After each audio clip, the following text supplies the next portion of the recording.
Hello guys, welcome back to magic story maker. നമുക്ക് നേരെ episode 5 കടക്കാം. എപ്പിസോഡ് 5 തുടക്കത്തിൽ കാണിക്കുന്നത് ഹോർജു എലിമെന്ററി സ്കൂളിൽ മനസ്സ് തകർന്നു നിൽക്കുന്ന സിയോൺ എന്ന ടീച്ചറിനെ കാണിച്ചുകൊണ്ടാണ്. ഈ ടീച്ചറിലൂടെയാണ് കഥ മുന്നോട്ട് പോകുന്നത്. സിയോൺ എലിമെന്ററി സ്കൂൾ ടീച്ചറാണ്. സ്കൂളിലെ പ്ലേ റൂമിൽ വെച്ച് കരഞ്ഞു കലങ്ങിയ കണ്ണുകളോടെ അവൾ തന്റെ അമ്മയ്ക്കായി ഒരു അവസാന മെസ്സേജ് ടൈപ്പ് ചെയ്യുകയാണ്. ജീവിക്കാൻ ആഗ്രഹമുണ്ടായിരുന്നിട്ടും എന്നെ ജീവിക്കാൻ അനുവദിക്കാത്ത ആ വ്യക്തിയോട് ഒരിക്കലും അമ്മ ക്ഷമിക്കരുത്. എന്റെ ഡയറി വായിച്ചാൽ അമ്മയ്ക്ക് കാര്യങ്ങൾ മനസ്സിലാകും എന്ന് അവൾ വിതുമ്പലോടെ പറയുന്നു. ശേഷം തന്റെ ജീവിതം അവസാനിപ്പിക്കാൻ അവൾ തീരുമാനിക്കുന്നു. കൃത്യസമയത്ത് അവിടേക്ക് എഡ്യൂക്കേഷൻ റൈറ്റ് പ്രൊട്ടക്ഷൻ ബ്യൂറോയിലെ ഇൻസ്പെക്ടർ റിൻ കടന്നു വരുന്നു. രാജ്യമെമ്പാടുമുള്ള എലിമെന്ററി സ്കൂൾ ടീച്ചേഴ്സിന് നടത്തുന്ന മെന്റൽ ഹെൽത്ത് പരിശോധനയുടെ ഭാഗമായാണ് ഞങ്ങൾ വന്നതെന്ന് റിൻ പറയുന്നു. ഒരു നിമിഷം സിയോൺ പേടിക്കുന്നു. ഞാനിപ്പോൾ സൂസൈഡ് ചെയ്യാൻ ശ്രമിച്ചത് ഇവൾ കണ്ടു കാണുമോ എന്ന ഭയത്തിൽ അവൾ ഓക്കെ ഞാൻ പോകാമെന്ന് പറഞ്ഞ് അവിടെ നിന്ന് പോകുന്നു. പക്ഷെ ഇതൊക്കെ കണ്ട റിന്നിന് മനസ്സിലായി ഇവൾ സൂസൈഡ് ചെയ്യാനാണ് ശ്രമിച്ചതെന്ന്. അതിനുശേഷം കാണിക്കുന്നത് സിയോണിനെ പോലെ എലിമെന്ററി സ്കൂളിൽ ക്ലാസ് എടുക്കുന്ന കുറെ ടീച്ചേഴ്സിനെ ഒരുമിച്ചിരുത്തി അവരുടെ കയ്യിൽ കുറച്ച് പേപ്പേഴ്സ് കൊടുത്തിട്ട് റിൻ പറയുന്നു, അതിൽ കുറെ ക്വസ്റ്റ്യൻസ് ഉണ്ട്, അതിനെല്ലാം കറക്റ്റ് ആയിട്ട് ആൻസർ ചെയ്യണം. ഒരു ക്വസ്റ്റ്യൻ പോലും വിടരുത്. കൂടാതെ നിങ്ങൾക്കും എന്തെങ്കിലും എഴുതണമെങ്കിൽ എഴുതാം. കുട്ടികളെ നോക്കാൻ ബുദ്ധിമുട്ടോ അല്ലെങ്കിൽ ആരെങ്കിലും നിങ്ങളെ ജോലി ചെയ്യാൻ സ്ട്രെസ് ചെയ്യിക്കുന്നുണ്ടോ, എന്ത് വേണമെങ്കിലും നിങ്ങൾക്ക് എഴുതാം. ഞങ്ങൾ ഇതൊക്കെ ചെയ്യുന്നത് നിങ്ങളുടെ മെന്റൽ ഹെൽത്ത് ചെക്ക് ചെയ്യാൻ വേണ്ടിയിട്ടാണ്. ഇതിൽ നിങ്ങൾക്ക് യാതൊരു ബുദ്ധിമുട്ടും ഉണ്ടാവില്ല. നിങ്ങൾക്ക് വേണ്ട സപ്പോർട്ട് അല്ലെങ്കിൽ ഹെൽപ്പ് ഞങ്ങൾ ചെയ്യുന്നതായിരിക്കും. ഇതൊക്കെ കേട്ട് കഴിഞ്ഞതും അവിടെയുള്ള ടീച്ചേഴ്സ് ക്വസ്റ്റ്യൻസിന് ആൻസർ ചെയ്യാൻ തുടങ്ങി. എല്ലാം കംപ്ലീറ്റ് ചെയ്തതിനു ശേഷം ടീച്ചർമാരൊക്കെ വീട്ടിൽ പോകാൻ ഇറങ്ങി. അപ്പോൾ സിയോണിന്റെ ഫ്രണ്ടിൽ റിൻ വന്ന് പറയുന്നു, നിങ്ങൾ എഴുതി തന്ന കൗൺസിലിംഗ് പേപ്പർ ഞങ്ങൾ നോക്കി. അത് വായിച്ചപ്പോൾ ഞങ്ങൾക്ക് മനസ്സിലായി നിങ്ങൾ കടുത്ത മാനസിക സമ്മർദ്ദത്തിലാണെന്ന്. അതുകൊണ്ട് കുറച്ചു ദിവസത്തേക്ക് നിങ്ങൾ അവധിയെടുക്കുന്നതാണ് നല്ലതെന്ന് അധികൃതർ തീരുമാനിച്ചിരിക്കുന്നു. അതുകൊണ്ട് ഞങ്ങളുടെ കൂടെ കോപ്പറേറ്റ് ചെയ്യണമെന്ന് പറയുമ്പോൾ സിയോണും സൈലന്റ് ആകുന്നു. ഇപ്പോൾ നെക്സ്റ്റ് സീനിൽ നമ്മുടെ ഹീറോ സൂസൈഡ് ചെയ്യാൻ പോയില്ലേ ടീച്ചർ അവരുടെ അമ്മയെ മീറ്റ് ചെയ്യാൻ പോകുന്നു. അവിടെ വെച്ച് അവർ ഹീറോയ്ക്ക് ഒരു ഡയറി കൊടുക്കുന്നു. എനിക്ക് എന്ത് ചെയ്യണമെന്ന് അറിയില്ല സാർ, എന്റെ മോൾ അയച്ച മെസ്സേജ് കൂടാതെ ഈ ഡയറി, ഇതെല്ലാം നോക്കുമ്പോൾ എന്റെ ശരീരം മൊത്തം വിറയ്ക്കുവാണ്. എന്തൊക്കെ പറഞ്ഞാലും എന്റെ മകൾ വളർന്നു പക്വതയുള്ള കുട്ടിയായാലും അവൾ എനിക്ക് ഇപ്പോഴും എന്റെ കൊച്ചുമകൾ തന്നെയാണ്. അവൾ ഇത്രയും കഷ്ടപ്പെടുന്നത് കണ്ടിട്ട് ഞാൻ എങ്ങനെയാ സാർ മിണ്ടാതിരിക്കുന്നത് എന്ന് പറഞ്ഞ് ആ ഡയറി കൊടുക്കുന്നു. ആ ഡയറിയിൽ സിയോൺ അവരുടെ ജീവിതത്തിൽ നടന്ന ഏതോ ഒരു സംഭവം വളരെ വിഷമത്തോടെ എഴുതിയിരിക്കുന്നു. കൂടാതെ അവൾ സൂസൈഡ് ചെയ്യാനുള്ള മൈൻഡ് സെറ്റിലുമായിരുന്നു. അത് ആ ഡയറിയിൽ വായിച്ച് മനസ്സിലാക്കിയിട്ടാണ് നമ്മുടെ ഹീറോയുടെ ടീമിന്റെ അടുത്ത് സിയോണിന്റെ അമ്മ മുൻകൂട്ടി വിവരം അറിയിച്ചത്. ഇപ്പോൾ വേറൊരു സ്ഥലത്ത് ടീച്ചർ സിയോന്റെ അടുത്ത് എല്ലാ കാര്യങ്ങളും റിൻ പറയുന്നു. ആക്ച്വലി നിങ്ങളുടെ അമ്മ പറഞ്ഞിട്ടാണ് ഞങ്ങൾ ഇവിടെ വന്നത് നിങ്ങളെ രക്ഷിക്കാൻ. എന്തെന്നാൽ അവർ നിങ്ങൾ എഴുതിയിരുന്ന ഡയറി എല്ലാം വായിച്ചു എന്ന് പറയുമ്പോൾ ഇവൾക്ക് ഒരുമാതിരിയാകുന്നു. അതിൽ എഴുതിയിരുന്നതെല്ലാം എന്റെ അമ്മ വായിച്ചോ. ശരി, ഇപ്പോൾ കൗൺസിലിംഗ് എന്ന് പറഞ്ഞ് എന്നെ ഇവിടുന്ന് കൊണ്ടുപോകുന്നു. അപ്പോൾ എനിക്ക് പകരം ഈ ക്ലാസ്സിൽ ആരാ പുതിയ ടീച്ചറായിട്ട് വരുന്നതെന്ന് ചോദിക്കുമ്പോൾ അതിന് ഞങ്ങൾ വേറെ ടീച്ചറെ ഏർപ്പാടാക്കിയെന്ന് റിൻ പറയുന്നു. അയ്യോ വേണ്ട, ഇനിയും ഒരാളെ എനിക്ക് പകരം നിർത്തി അവരെയും സൂസൈഡ് ചെയ്യാൻ പാകത്തിനാക്കല്ലേ പ്ലീസ് എന്ന് പറയുമ്പോൾ നിങ്ങൾ അതിനെ കുറിച്ച് ഓർത്ത് നോ ടെൻഷൻ. ഇപ്പോൾ വരുന്ന ടീച്ചർ ഭയങ്കരമായ ഒരു മാസ് ടീച്ചറാണ്. ആരാടെ ഈ ടീച്ചറിന് പകരമുള്ള ടീച്ചർ എന്ന് നോക്കിയാൽ അത് വേറെ ആരുമല്ല, നമ്മുടെ ഹീറോ തന്നെയാണ്. വലിയ കുട്ടികൾ ണെങ്കിൽ ഒന്ന് വഴക്ക് പറഞ്ഞടിച്ചോ ശരിയാക്കാം. എന്നാൽ ഇതെല്ലാം കുട്ടി പിള്ളേർ വെറുതെ അടങ്ങിയിരിക്കാതെ അങ്ങോട്ടും ഇങ്ങോട്ടുമായി ഓടിക്കൊണ്ടിരിക്കുന്നു. നമ്മുടെ ഹീറോയും മിണ്ടാതെ ഇരുന്നേന്ന് കുറച്ച് റഫായിട്ട് പറയുമ്പോൾ ഒരു കുട്ടി പോലും അവനെ മൈൻഡ് ആക്കുന്നില്ല. പിന്നെ അവൻ ഡെസ്കിൽ അടിച്ചിട്ട് മിണ്ടാതെ ഇരിയടാ ബഹളം വെക്കലടാ എന്ന് ഉച്ചത്തിൽ പറയുന്നു. അതിനുശേഷമാണ് എല്ലാ കുട്ടികളും അവനെ ഒന്ന് നോക്കുന്നത്. ഇപ്പോൾ എന്താ വേണ്ടെന്ന് കുട്ടികൾ ചോദിക്കുമ്പോൾ എന്ത് വേണമെന്നോ, ഞാൻ നിങ്ങളുടെ ക്ലാസ് ടീച്ചറാണ്, ഞാൻ പറയുന്നത് നിങ്ങൾ കേൾക്കണം, മനസ്സിലായോ എന്ന് പറയുമ്പോൾ അതൊന്നും ഞങ്ങളെ കൊണ്ട് പറ്റില്ല, താൻ പോടോ എന്ന് പറഞ്ഞ് അവർ അവരുടെ കാര്യം നോക്കിയിട്ടിരിക്കുന്നു. ഹീറോയ്ക്ക് എന്ത് ചെയ്യണമെന്ന് പോലും മനസ്സിലാകുന്നില്ല. അതേസമയം ഒരു പയ്യൻ, സാർ എനിക്ക് അർജന്റായിട്ട് ടോയ്ലറ്റിൽ പോകണം, എന്നെ ഒന്ന് ഹെൽപ്പ് ചെയ്യുമോ എന്ന് പറയുന്നു. ഇതിന് ഞാൻ എന്ത് ഹെൽപ്പ് ചെയ്യാനാടോ എന്ന് കണ്ണു മിഴിച്ചു ചോദിക്കുന്നു നമ്മുടെ ഹീറോ. സാർ ഇപ്പോൾ എന്നെ ഹെൽപ്പ് ചെയ്തില്ലെങ്കിൽ ഇവിടെ ഇപ്പോൾ ഞാൻ സാധിക്കുമെന്ന് പറയുന്നു. കൂടാതെ അവൻ ട്രൗസർ വരെ ഊരാൻ തുടങ്ങുന്നു. ഇത് കണ്ടതും നമ്മുടെ ഹീറോ, എന്റെ പൊന്നുമോനെ നീ ഇങ്ങ് വന്നേ, ഞാൻ തന്നെ നിന്നെ കൊണ്ടുപോകാമെന്ന് പറഞ്ഞ് സൂപ്പർമാൻ കൊണ്ടുപോകുന്ന പോലെ അവനെ കൊണ്ടുപോകുന്നു. ഇത് കണ്ടതും അവിടെയുള്ള ബാക്കിയുള്ളതിനെല്ലാം ഒരുപോലെ ടോയ്ലറ്റിൽ പോകണമെന്ന് പറയുന്നു. ഒരു വഴിയില്ലാതെ നമ്മുടെ ഹീറോ ഒന്നും രണ്ടും വെച്ച് എല്ലാത്തിനെയും കൊണ്ടുപോകുന്നു. ദാ നിനക്കൊക്കെ സത്യമായിട്ടും ബാത്റൂമിൽ പോണോ, അതോ എന്നെ കൊണ്ട് വെറുതെ ഓടിപ്പിക്കുവാണോ? പക്ഷെ നമ്മുടെ കുട്ടിപ്പട്ടാളത്തിന് ഇതൊരു റെയ്ഡ് പോലെ വളരെ അധികം ഇഷ്ടമാകുന്നു. നമ്മുടെ ഹീറോ ഇതോടുകൂടി തളർന്നിരിക്കുവാണ്. അതിനുശേഷം ലഞ്ച് ബ്രേക്ക് ഒക്കെ കഴിയുന്നു. ഈ കുട്ടികളെല്ലാം ഒരു സ്പെഷ്യൽ ആക്ടിവിറ്റി പോലെ എന്തൊക്കെയോ ചെയ്തോണ്ടിരിക്കുന്നു. അവർക്ക് എന്ത് ചെയ്യാൻ തോന്നുന്നു അത് അവർ ചെയ്തോണ്ടിരിക്കും. അപ്പോൾ ഒരു കുട്ടി പേപ്പറിൽ എന്തോ ഉണ്ടാക്കി കളിച്ചോണ്ടിരിക്കുവാണ്. അതിൽ ആ കുട്ടിക്ക് ഫ്രോഗ് ചെയ്യാൻ പറ്റുന്നില്ല. അവൻ സാറിനോട് എനിക്കിതൊന്ന് ചെയ്തു തരുമോ എന്ന് ചോദിക്കുമ്പോൾ നമ്മുടെ ഹീറോ ഹിഹി അതൊന്നും പറ്റില്ല എന്ന് ഒച്ചത്തിൽ പറഞ്ഞു തീർന്നില്ല. ആ കുട്ടിപ്പെണ്ണ് അവിടെ കരയാൻ തുടങ്ങുന്നു. എന്തിനാണ് എന്നോട് ഇത്ര ദേഷ്യത്തിൽ സംസാരിക്കുന്നതെന്ന് പറഞ്ഞ് കരഞ്ഞോണ്ടിരിക്കുമ്പോൾ നമ്മുടെ ഹീറോ അയ്യേ ഞാൻ ദേഷ്യപ്പെട്ടെന്നോ, നെവർ, നിനക്ക് ഫ്രോഗ് ഞാൻ ഉണ്ടാക്കി തരാമെന്ന് പറഞ്ഞ് ജമ്പ് ചെയ്യുന്ന ഫ്രോഗിനെ ഉണ്ടാക്കി കൊടുക്കുന്നു. ഇത് കണ്ടതും എല്ലാ കുട്ടിപ്പട്ടാളവും പേപ്പറൊക്കെ എടുത്ത് എനിക്കെന്ന് പറഞ്ഞ് ഹീറോയുടെ അടുത്ത് ബഹളം വെക്കുന്നു. നമ്മുടെ ഹീറോയും എല്ലാ കുട്ടിപ്പട്ടാളത്തിനും ഫ്രോഗ് ഉണ്ടാക്കി ഒരു വിധത്തിൽ ടയർഡായി അവൻ വീട്ടിൽ പോകുന്നു. അത്രയ്ക്കും അവൻ ടയർഡായിരുന്നു. അപ്പോഴാണ് അവന്റെ വൈഫിന്റെ കഷ്ടപ്പാട് അവൻ മനസ്സിലാക്കുന്നത്. സത്യമായിട്ടും ഈ കുട്ടികളെ നോക്കുന്നത് ഇത്ര കഷ്ടാണോ? നീ അപ്പോൾ എത്ര കഷ്ടപ്പെട്ട് കാണും ഈ കുട്ടികളെയൊക്കെ നോക്കാൻ എന്നൊക്കെ പറഞ്ഞ് അവന്റെ വൈഫിന്റെ ഫോട്ടോ വിഷമത്തോടെ നോക്കിയിരിക്കുന്നു. അപ്പോൾ നെക്സ്റ്റ് സീനിലാണ് സിയോൺ ടീച്ചറിന് യഥാർത്ഥത്തിൽ ആ സ്കൂളിൽ വെച്ച് എന്താണ് സംഭവിച്ചെന്ന് ഒരു ഫ്ലാഷ് ബാക്ക് പോലെ കാണിക്കുന്നത്. കൊച്ചു കുട്ടികളുടെ അടുത്ത് സ്നേഹത്തോടെ സംസാരിക്കണം, അവർ പറയുന്നതൊക്കെ അവർക്ക് ചെയ്തു കൊടുക്കണം, എല്ലാ കാര്യങ്ങളും അവർക്ക് പറഞ്ഞു കൊടുക്കണം. ഇതൊക്കെ മനസ്സിൽ വെച്ചിട്ടാണ് അത്രയും ഇഷ്ടത്തോടു കൂടിയാണ് ഈ ടീച്ചർ ഫീൽഡിൽ സിയോൺ വന്നത്. വന്ന ആദ്യ ദിവസം തന്നെ കുട്ടികളെയൊക്കെ എഴുന്നേൽപ്പിച്ച് അവരുടെ പേര് അവരെ കൊണ്ട് തന്നെ പറയിപ്പിക്കുന്നു. അപ്പോൾ ഒരേ ഒരു പയ്യൻ കാണാൻ നല്ല ക്യൂട്ടായിട്ട് ചബ്ബിയായിരിക്കും. അവന്റെ പേര് പറയാൻ ഒരു ബുദ്ധിമുട്ട് പോലെ, കൂടാതെ എല്ലാവരെയും നോക്കി ടെൻഷനും ആകുന്നു. ഇത് കണ്ടതും സിയോൺ പറയുന്നു കുഴപ്പമില്ല, നീ ടെൻഷനൊന്നും ആകണ്ട, ഇരുന്നോ എന്ന് പറയുന്നു. അവനും അത് കേട്ട് അവിടെ ഇരിക്കുന്നു. അവന്റെ പേര് കിം എന്നാണ്, നമുക്ക് കിം എന്ന് പറയാം. കുട്ടികൾ അവരുടെ പേര് പറയുമ്പോൾ പേരന്റ്സ് പുറകെ നിന്ന് കുട്ടികളെ എൻകറേജ് ചെയ്യിക്കുന്നു. അപ്പോൾ കിമ്മിന്റെ അമ്മ അത് നോട്ട് ചെയ്യുന്നു. സ്കൂൾ കഴിഞ്ഞ് എല്ലാവരും പോകുമ്പോൾ അവിടെ കിമ്മിന്റെ അമ്മ അവനെ കൊണ്ടുപോകുന്നു. കിമ്മിന്റെ അമ്മയുടെ പേര് ലീ എന്ന് പറയാം. കുട്ടികളെ പേരന്റ്സ് അവിടെ നിന്ന് കൊണ്ടുപോകുമ്പോൾ കിമ്മിന്റെ അമ്മ ലീ മാത്രം സിയോണിനോട് ഒറ്റയ്ക്ക് സംസാരിക്കുന്നു. മാം, എന്റെ മകൻ സ്കൂളിൽ എന്തൊക്കെ ചെയ്യുന്നു എന്ന് എനിക്കറിയണം. അതറിയാൻ വേണ്ടിട്ട് നിങ്ങളുടെ ഐഡിയ എന്തെങ്കിലും എനിക്ക് തരുമോ എന്ന് ചോദിക്കുന്നു. അപ്പോൾ സിയോൺ പറയുന്നു സ്കൂൾ ആപ്പിൾ കയറി കിമ്മിനെ കുറിച്ച് എന്തുണ്ടെങ്കിലും ചോദിച്ചാൽ മതി, ഞാൻ റിപ്ലൈ തരാം, കുഴപ്പമില്ല എന്ന് പറയുന്നു. ഇത് കേട്ടല്ലേയും ഓക്കെ പറഞ്ഞ് അവിടെ നിന്ന് പോകുന്നു. ആക്ച്വലി ഫസ്റ്റിൽ ഈ ഫോൺ നമ്പർ ചോദിച്ചിരുന്നു, ബട്ട് സിയോൺ കൊടുത്തില്ല. പകരം ആപ്പിൾ മെസ്സേജ് അയക്കാൻ പറഞ്ഞു. ഇതു മുതലാണ് സിയോണിന്റെ ജീവിതത്തിൽ പ്രശ്നം തന്നെ തുടങ്ങുന്നത്. അടുത്ത ദിവസം രാവിലെ ഇവർ ക്ലാസ്സിൽ വന്ന് ക്ലാസ് ഒക്കെ ക്ലീൻ ആക്കിക്കൊണ്ടിരിക്കുമ്പോൾ അവരുടെ ഫോൺ മെസ്സേജ് വരുന്നു. നോക്കുമ്പോൾ അത് കിമ്മിന്റെ അമ്മ ലീയുടെ മെസ്സേജ് ആണ്. മാം, നിങ്ങൾ ഇന്നലെ എന്റെ മകന്റെ അടുത്ത് ഇരിക്കാൻ പറഞ്ഞില്ലേ? അപ്പോൾ നിങ്ങളുടെ ഫേസും സംസാരവും ഒരുമാതിരി അവനോട് ദേഷ്യപ്പെടുന്നത് പോലെയാണ് തോന്നിയത്.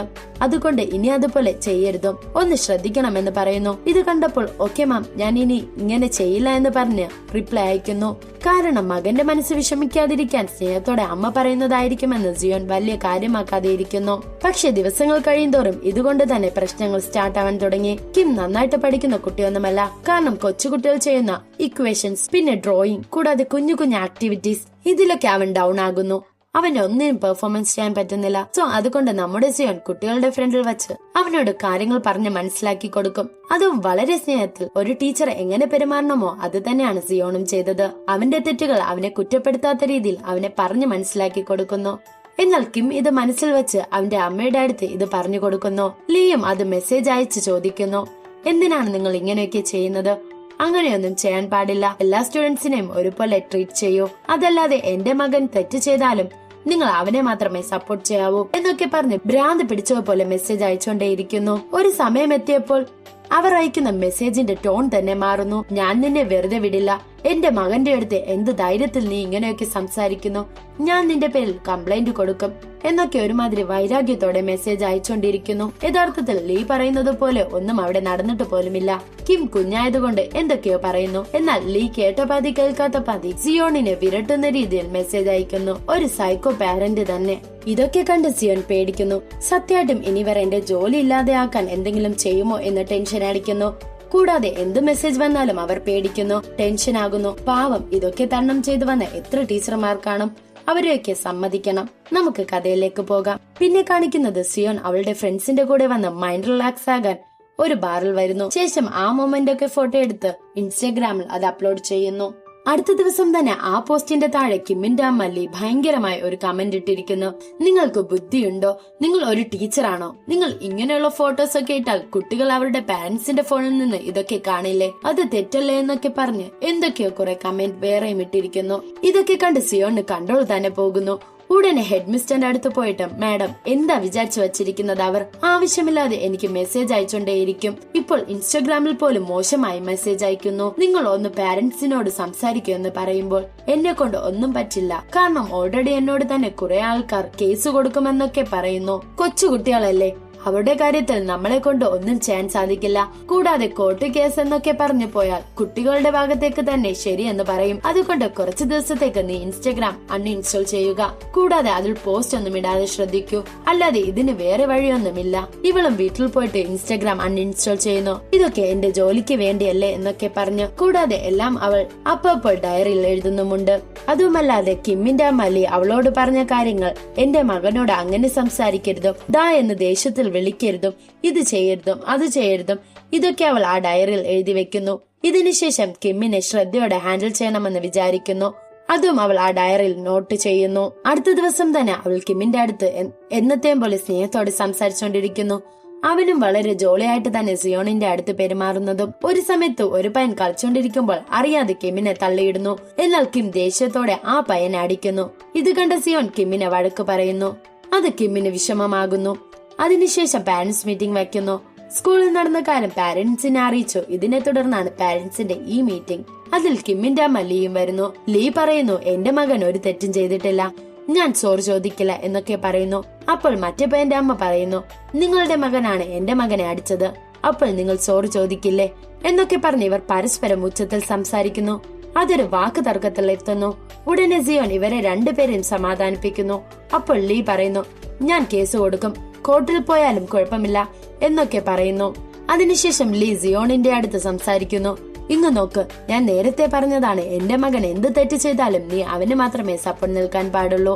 മറന്നുപോയോ? ശരി, ഇപ്പോൾ പറ, കോർട്ട് കേസെന്നൊക്കെ പോകുന്നതിലും നല്ലത് സ്കൂളിൽ മീറ്റിംഗ് വയ്ക്കുമ്പോൾ നീ ആർക്ക് സപ്പോർട്ട് നിൽക്കുമെന്ന് ചോദിക്കുമ്പോൾ സിയോൺ പറയുന്നു, ഞാൻ എന്താണോ കണ്ടത് അത് തന്നെ അവിടെ പറയുമെന്ന് പറയുന്നു. ഇത് കേട്ടതും വളരെ ദേഷ്യത്തിൽ ലീ, നീ എന്റെ മോന് മാത്രമേ സപ്പോർട്ട് നിൽക്കാവൂ, ആവശ്യമില്ലാതെ വേറെ കുഴപ്പമൊന്നും ഉണ്ടാക്കരുത് എന്ന് പറഞ്ഞ് അവൾ അവിടെ നിന്ന് പോകുന്നു. അടുത്ത ദിവസം സിയോൺ സ്കൂളിൽ വരുമ്പോൾ ലീ ഡയറക്റ്റായി കോൾ വരെ ചെയ്യുന്നു. നീ ആർക്ക് സപ്പോർട്ട് ചെയ്യാൻ പോകുന്നു, ആർക്ക് വേണ്ടി നീ സംസാരിക്കും എന്നൊക്കെ ഭ്രാന്ത് പിടിച്ചു ചോദിക്കുന്നു. മേഡം, ഞാൻ ഇപ്പോൾ സ്കൂളിലാണ്, ഞാൻ പിന്നീട് സംസാരിക്കാമെന്ന് പറഞ്ഞ് കോൾ കട്ടാക്കുന്നു. എന്നാലും പിന്നെയും കോൾ ചെയ്തോണ്ടേയിരിക്കുന്നു.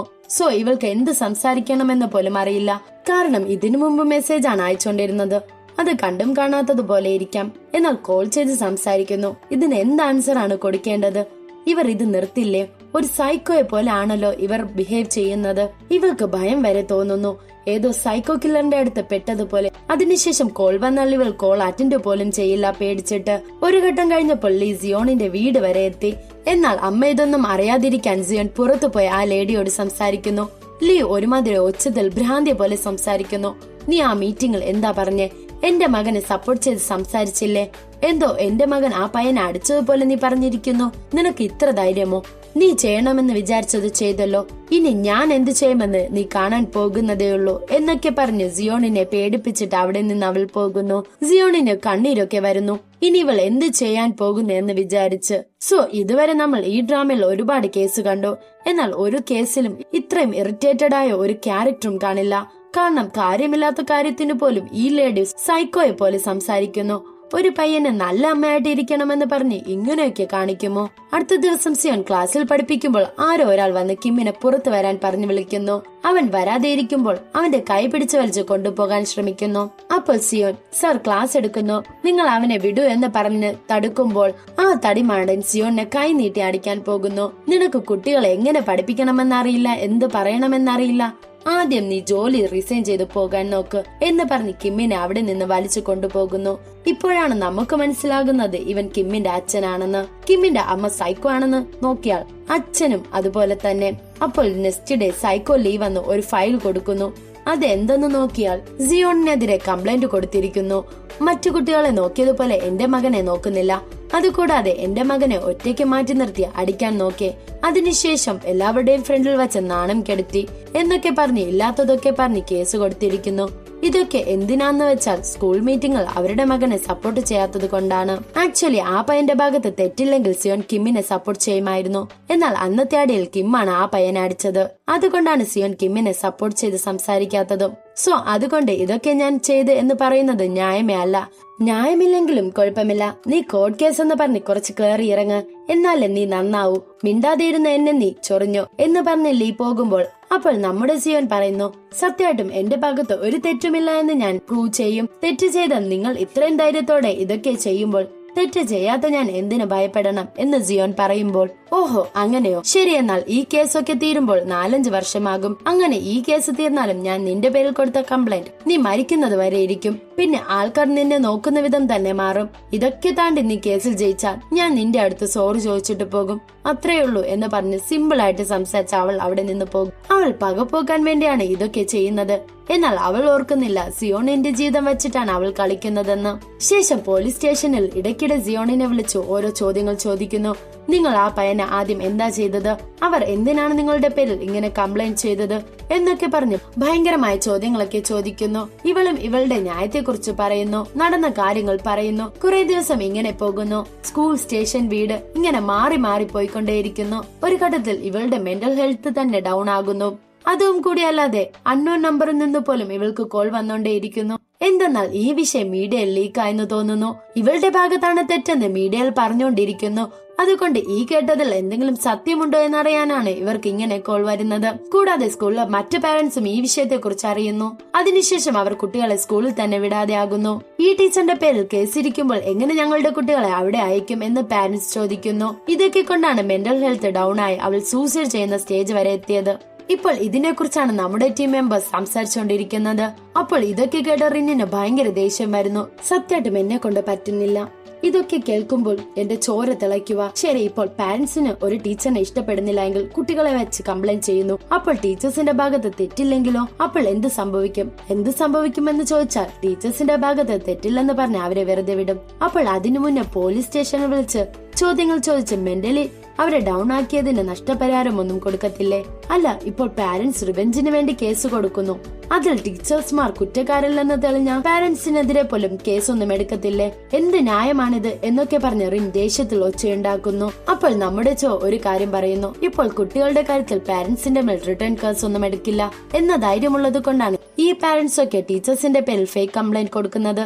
അതുകൊണ്ട് ഇതിങ്ങനെ വെറുതെ വിടരുതും. ഇതിനും എന്തെങ്കിലും നിയമങ്ങൾ നമ്മൾ കൊണ്ടുവന്നേ തീരൂ എന്ന് ദേഷ്യത്തോടു കൂടി ചോ സംസാരിക്കുന്നു. തീർച്ചയായും സാർ, എന്തെങ്കിലും നിയമം ഇതിനെതിരെ കൊണ്ടുവരുമെന്ന് അവർ പരസ്പരം പറയുന്നു. അവിടുന്ന് സീൻ കട്ടാക്കിയാൽ നമ്മുടെ ഹീറോ ക്ലാസ്സിൽ കുട്ടികളെ പഠിപ്പിക്കുന്നത് കാണിക്കുന്നു. അപ്പോൾ കിമ്മിനെ വിളിച്ച് ഇതിന് ആൻസർ ചെയ്യടാ എന്ന് വിളിക്കുന്നു. എല്ലാത്തിനും ഭയക്കുന്ന കിം അതിലും പോകാതെ ഒരുമാതിരി അവിടെ തന്നെ ഇരിക്കുന്നു. ഇതൊക്കെ നമ്മുടെ ഹീറോ ചെയ്യുന്നത് തന്നെ അതിന്റെ പിന്നെ ഒരു റീസൺ ഉള്ളത് കൊണ്ടാണ്. ശേഷം അടുത്ത ദിവസം കിമ്മിന്റെ അമ്മ ലീ വരുന്നു. നമുക്കറിയാം ഹീറോയെ വഴക്ക് പറയാനാണ് വരുന്നതെന്ന്. എന്നാൽ നമ്മുടെ ഹീറോ അവർ സംസാരിച്ചു തുടങ്ങുന്നതിന് മുന്നേ സംസാരിച്ചു തുടങ്ങുന്നു. മേഡം, നിങ്ങൾ ആരാ? അതോ ഞാൻ കിമ്മിന്റെ അമ്മയാണ് എന്ന് പറഞ്ഞതും ഉടനെ നമ്മുടെ ഹീറോ, ഓ നിങ്ങൾ കിമ്മിന്റെ അമ്മയാണോ? നിങ്ങളുടെ മകൻ ക്ലാസ്സിൽ നന്നായിട്ട് പഠിക്കും. നിങ്ങളുടെ മകനെ പഠിച്ചു തോൽപ്പിക്കാൻ ക്ലാസ്സിൽ വേറെ ആരും തന്നെയില്ല. നിങ്ങളുടെ സ്കൂൾ ടൈമിൽ നിങ്ങൾ നന്നായി പഠിക്കുമല്ലേ? കാരണം നിങ്ങളെ പോലെ തന്നെ നിങ്ങളുടെ മകന് മാത്സിൽ പുലിയാണെന്ന് തോന്നുന്നു.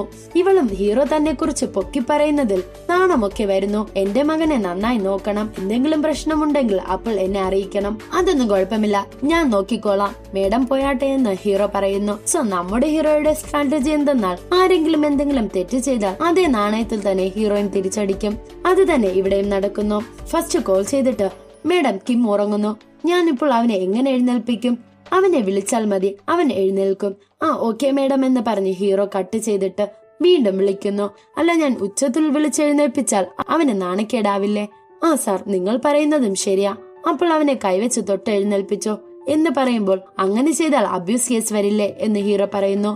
ഇനി മറ്റു കുട്ടികളെ കൊണ്ട് വിളിപ്പിച്ചാൽ അവന് നാണക്കേട് തോന്നില്ലേ എന്നൊക്കെ ചോദിച്ച് നമ്മുടെ ഹീറോ ലിന്നിനെ വട്ടം കറക്കുന്നു. പിന്നീട് തെറ്റുകൾ മാർക്ക് ചെയ്യാൻ സ്ലാഷിന് പകരം സ്റ്റാർ ആണോ, ട്രയാങ്കിൾ ആണോ, അതോ സർക്കിൾ ആണോ ഉപയോഗിക്കേണ്ടതെന്ന് ചോദിച്ചു പല സമയങ്ങളിലായി അവൻ മാറി മാറി ലിന്നിനെ വിളിക്കാൻ തുടങ്ങി. താൻ മുമ്പ് സിയോൺ ടീച്ചറെ ശല്യപ്പെടുത്തിയതുപോലെ ഈ പുതിയ ടീച്ചർ തന്നെയും ഭ്രാന്ത് പിടിപ്പിക്കുകയാണെന്ന് ആ ലീക്ക് വൈകാതെ മനസ്സിലായി. അതിനുശേഷം ഹീറോ ലക്ഷ്യമിട്ടത് സ്കൂളിൽ വന്ന് ടീച്ചറിനെ ഉപദ്രവിച്ച കിമ്മിന്റെ അച്ഛനെ ആയിരുന്നു. അയാളുടെ ബാങ്കിലെ ഓഫീസിലേക്ക് ഹീറോ നേരിട്ടെത്തി. സഹപ്രവർത്തകരും മാനേജറും നോക്കി നിൽക്കെ ഹീറോ അയാളുടെ കാലിൽ വീണ് നാടകീയമായി ഉറക്കെ വിളിക്കാൻ തുടങ്ങി. എന്നെ അടിക്കരുതെന്നും തന്റെ ജോലി കളയരുതെന്നും താൻ തെറ്റുകാരനാണെന്നും ഉറക്കെ വിളിച്ച് പറഞ്ഞുകൊണ്ട് അയാൾക്ക് സഹപ്രവർത്തകരുടെ മുന്നിൽ വലിയൊരു നാണക്കേടുണ്ടാക്കി. അയാളുടെ പേന്റ് വരെ ഹീറോ അഴിച്ചിടുന്നു. ഇത് കണ്ടതും ബാക്കിയുള്ളവർ ചിരിക്കാൻ തുടങ്ങി. ആളുകളുടെ മുന്നിൽ നാണം കെട്ട് നിൽക്കുന്ന അയാളുടെ ചെവിയിൽ ഹീറോ ഒരു മുന്നറിയിപ്പ് നൽകി. ഇനി ഒരിക്കലും തന്റെ ഭാര്യയെ കൊണ്ട് എന്റെ ഭർത്താവിന് ദേഷ്യമാണെന്ന് പറയിപ്പിക്കരുതെന്നും അങ്ങനെ ഉണ്ടായാൽ നിന്റെ കഥ തീർക്കുമെന്ന് രഹസ്യമായി ഭീഷണിപ്പെടുത്തി. ഓഫീസിൽ കടുത്ത നാണക്കേടുണ്ടായ ദേഷ്യത്തിൽ അയാൾ വീട്ടിലെത്തി തന്റെ ഭാര്യയോട് വഴക്കിട്ടു. തുടർന്ന് ദേഷ്യമെന്ന ലീ സ്കൂൾ പ്രിൻസിപ്പലിന്റെ അടുത്തെത്തി കംപ്ലൈന്റ് ചെയ്തു. എന്നാൽ പ്രിൻസിപ്പൽ ലീ പറയുന്നതൊന്നും കേൾക്കാൻ തയ്യാറായില്ല. സ്കൂൾ ആപ്പിലൂടെ മാത്രമേ സംസാരിക്കാവൂ എന്നും പറയുന്നു. അതുപോലെ ഇവിടെയുള്ള ഓരോ ടീച്ചേഴ്സും അവരുടെ പേരൻസിന്റെ പ്രിയപ്പെട്ട മക്കളാണെന്നും പ്രിൻസിപ്പൽ ലീ ഓർമ്മിപ്പിക്കുന്നു. താൻ ഒറ്റപ്പെട്ടു പോകുന്നു എന്ന് മനസ്സിലാക്കിയ ലീക്ക് വളരെയധികം ദേഷ്യം വരുന്നതായാണ് കാണിക്കുന്നത്. ലീ അപ്പോഴും മനസ്സിലാക്കുന്നില്ല തനിക്കെതിരെ വരുന്ന നിയമത്തിന്റെ ശക്തമായ കുരുക്ക്. ഈ പ്രശ്നത്തിനിടയിലാണ് ഹീറോ അവന്റെ അവസാനത്തെയും ഏറ്റവും ശക്തമായ അടവുമായി രംഗത്തെത്തുന്നത്. കിമ്മിന്റെ അമ്മയായ ലീക്കെതിരെ ഹീറോ ചൈൽഡ് അബ്യൂസ് പരാതി നൽകുന്നു. തന്റെ മകനെ താൻ അബ്യൂസ് ചെയ്തിട്ടില്ല എന്നും പരാതി തെറ്റാണെന്നും തെളിഞ്ഞാൽ ടീച്ചർ എന്ത് ചെയ്യുമെന്നും ലീ ദേഷ്യത്തോടെ ചോദിക്കുമ്പോൾ താൻ വെറും മാപ്പ് മാത്രമേ പറയൂ എന്ന് ഹീറോ പറയുന്നു. കാരണം അതാണല്ലോ പാരന്റ്സ് ടീച്ചറോട് ചെയ്യുന്ന രീതിയെന്ന് ഹീറോ പുച്ഛത്തോടെ ഓർമ്മിപ്പിക്കുന്നു. ഇതോടൊപ്പം തന്നെ ലീ സിയോണിനെതിരെ ചെയ്ത എല്ലാ കാര്യങ്ങളും ഓൺലൈനിൽ സ്പ്രെഡ് ആകുകയും മറ്റു പാരന്റ്സ് ഇതൊക്കെ അറിഞ്ഞ് സൈക്കോലിയെ എല്ലാവരും ഒറ്റപ്പെടുത്തുന്നു. ഇതിനിടയിൽ ഹീറോയെ ജോലിയിൽ നിന്ന് പുറത്താക്കുമെന്ന് ലീ ഭീഷണിപ്പെടുത്തുന്നു. അപ്പോഴാണ് അവൻ തന്റെ യഥാർത്ഥ ഐഡന്റിറ്റി വെളിപ്പെടുത്തുന്നത്. താൻ വെറും ഒരു ടീച്ചർ അല്ലെന്നും ERPBയിലെ ഇൻസ്പെക്ടർ ആണെന്നും ലീ അറിയിക്കുന്നു. സിയോൺ ടീച്ചർക്കെതിരെ ലീ നടത്തിയ ക്രൂരമായ ഫേക്ക് കംപ്ലൈന്റ്സും രാത്രികാലങ്ങളിലെ ഫോൺ വിളികളും സോഷ്യൽ മീഡിയയിലുള്ള അവഗണനയും എല്ലാം കടുത്ത കുറ്റകൃത്യങ്ങളാണെന്നും അതിനുള്ള ശക്തമായ ശിക്ഷ അനുഭവിക്കേണ്ടി വരുമെന്നും ഹീറോ ലിയോട് വ്യക്തമാക്കുന്നു. താൻ ഇതൊക്കെ ചെയ്തത് തന്റെ മകനോടുള്ള സ്നേഹം കൊണ്ടാണെന്ന് പറഞ്ഞ് സ്വയം ന്യായീകരിക്കാൻ ശ്രമിക്കുന്നു. എന്നാൽ ഹീറോ ലിയോട് ഒരു വലിയ സത്യം പറയുന്നു. കിം രഹസ്യമായി സിയോണിന്റെ അടുക്കലെത്തി കരഞ്ഞുകൊണ്ട് കെട്ടിപ്പിടിക്കുന്ന അവൻ ആ ലിയെ കുറിച്ച് സത്യങ്ങൾ പറയുന്നു. തന്റെ അമ്മ എപ്പോഴും ദേഷ്യത്തിലാണെന്നും എന്നാൽ കിമ്മിന് അവന്റെ ടീച്ചറെയാണ് ഏറെ ഇഷ്ടമെന്നും എന്നെ സഹായിച്ച സ്നേഹിച്ച ടീച്ചറെ അമ്മ ഉപദ്രവിച്ചതിൽ തനിക്ക് വിഷമമുണ്ടെന്നും കിം കരഞ്ഞുകൊണ്ട് പറയുന്നു. സ്വന്തം സ്വാർത്ഥതയും വാശിയും കാരണം മകന്റെ സന്തോഷവും സ്വഭാവവും താൻ തന്നെയാണ് നശിപ്പിച്ചതെന്ന് തിരിച്ചറിഞ്ഞ് ലീക്ക് മറുപടികളൊന്നുമില്ലായിരുന്നു. ഇതിനു പിന്നാലെ ERPB മീഡിയാസിന് മുന്നിലെത്തി ടീച്ചേഴ്സിനെ സംരക്ഷിക്കാൻ പുതിയ നിയമങ്ങൾ പ്രഖ്യാപിക്കുകയും അവർ ഇത്രനാളും അനുഭവിച്ച കഷ്ടപ്പാടിന് മാപ്പ് ചോദിക്കുകയും ചെയ്യുന്നു. ലാസ്റ്റ് സീനിൽ മെന്റൽ ഹെൽത്ത് ഒക്കെ ഓക്കെ ആയി സിയോൺ തന്റെ പ്രിയപ്പെട്ട കുട്ടികളുടെ അടുത്തേക്ക് തിരിച്ചെത്തുന്നതോടെ എപ്പിസോഡ് 5 അവസാനിക്കുന്നു. അപ്പോൾ അടുത്ത എപ്പിസോഡ് 6 കാണുന്നത് വരെ bye from magic story maker.